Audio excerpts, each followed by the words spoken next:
নানা বিতর্কের মধ্য দিয়ে 2011 সালের 10 মে তত্ত্বাবধায়ক সরকার ব্যবস্থার ইতি টানা হয় পঞ্চম সংশোধনীর মাধ্যমে। আর সেই রায়টি দিয়েছিলেন তখনকার প্রধান বিচারপতি ABM খায়রুল হক।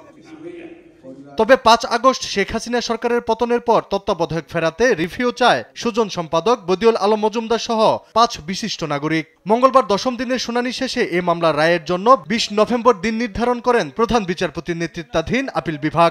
খায়রুল হক তার রিটায়ারমেন্টের 16 মাস পরে একটা পূর্ণাঙ্গ জাজমেন্ট দিলেন। সেই জাজমেন্ট দিয়ে প্রথম যে জাজমেন্ট দিলেন সেই জাজমেন্ট থেকে ব্যত্যয় ঘটালেন।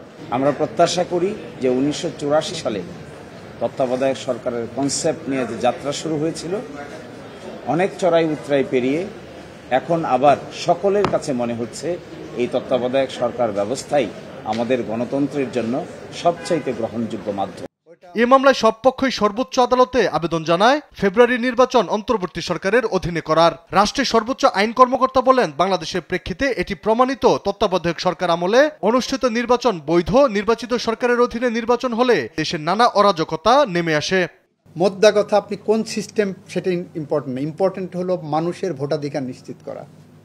এবং এখানে রাজনৈতিক দলের নেতৃত্বে যে সরকার, তার আন্ডারে যে নির্বাচন, সেই নির্বাচন যে নিরপেক্ষ হতে পারে না, স্বচ্ছ হতে পারে না, মানুষের ভোটের অধিকার নিশ্চিত করতে পারে না, সেইটা গত 16 বছর ধরে প্রমাণিত হয়েছে। 1996 সালে সংবিধানের 13শ সংশোধনীর মাধ্যমে প্রতিষ্ঠা পায় তত্ত্বাবধায়ক সরকার ব্যবস্থা। তত্ত্বাবধায়ক সরকার আলী আক্কাস, আকাশ, দেশ টিভি, ঢাকা।